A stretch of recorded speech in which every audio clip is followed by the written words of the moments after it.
There, my name is Muhammad Amin Musin bin Muzaffar, and today I would like to talk to you about tips on how to improve your English pronunciation. But first and foremost, I would like to thank you to my administrator or my lecturer, which is Miss Josephine Lila, for giving me this opportunity in order for me to talk about this matter. So, speaking a new language like a native speaker is hard. Sometimes it might even seem impossible. But pronunciation is one of the most important steps to learning English. So let's try using some of the exercises or some of these factors that I will lay out to improve your pronunciation enough to sound clear and confident in what you are saying. One of the most important steps is also one of the easiest to forget. Before trying to master vocabulary and grammar, you must have a basic understanding of how each letter and combination of letters is pronounced in English. Start with the vowels. Every word in English has at least one vowel, so try practicing it how they sound.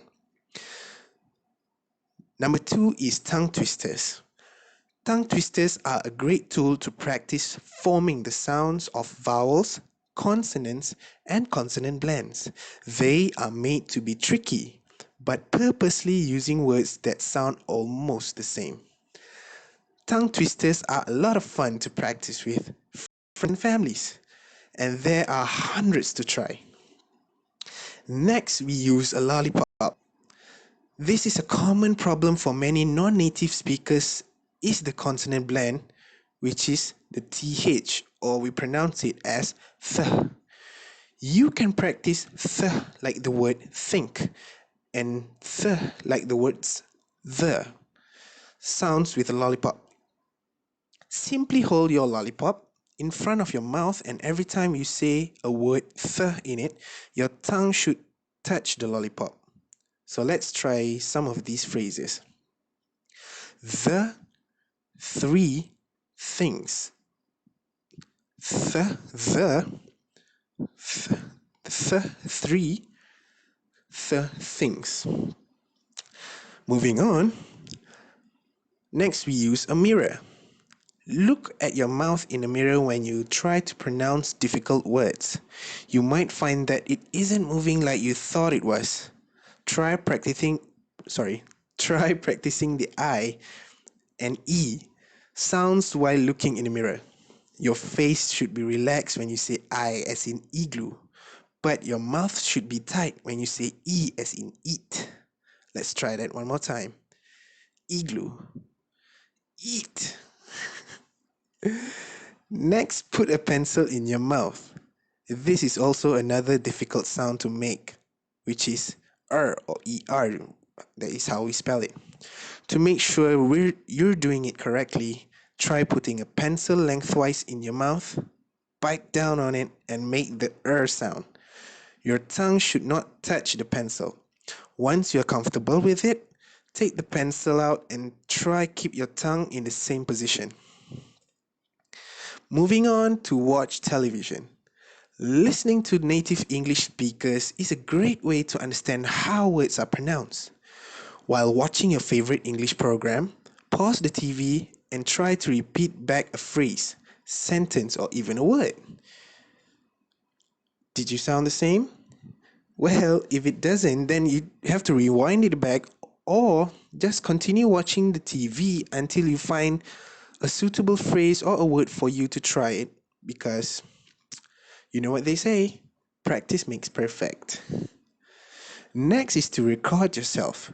Sometimes we think we are saying a word perfectly, fine, but native speaker keep asking us to repeat ourselves.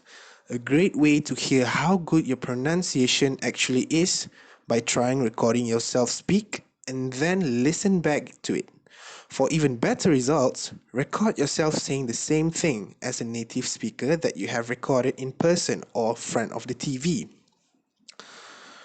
So number 8 is syllables. All words are broken into syllables, correct? This is an important rule for pronunciation because there is one syllable for each vowel sound in a word. For instance, The word person has two vowel sounds and two syllables, which is per, that is the first syllables or first vowels, and son, son, which is the second syllables or second vowel. Likewise, the word animal has three vowel sounds and three syllables. An or n is the first one, I the second, and mal is the third. Last but not least, we need to slow down and enunciate. Most native speakers are not teachers, so they don't have the patience or able to understand what you are trying to say. It's up to you to sound as clear and confident in what you are saying as possible. The best way to do this is by slowing down and making sure to enunciate the sounds and syllables in each word. With practice, this will become easy. So, to conclude from all what I've just said earlier, which is the 9 steps or the 9 tips on how to improve yourself, is by try practicing these exercises at home with your friends and family. While it is quite difficult sometimes at the start, but with practice, you will be able to improve your pronunciation. No matter how embarrassing or frustrating it might feel, the best thing you can do is to keep speaking. Just remember this: practice makes perfect, because initially it is hard for everyone to pronounce the word or things that we do not always pronounce it, because this is not our mother tongue. So when you practice, and eventually you will become a perfect student, or sometimes, or even this will improve your pronunciation. So that is all from me, Muhammad Amin Musin bin Muzaffar, signing off.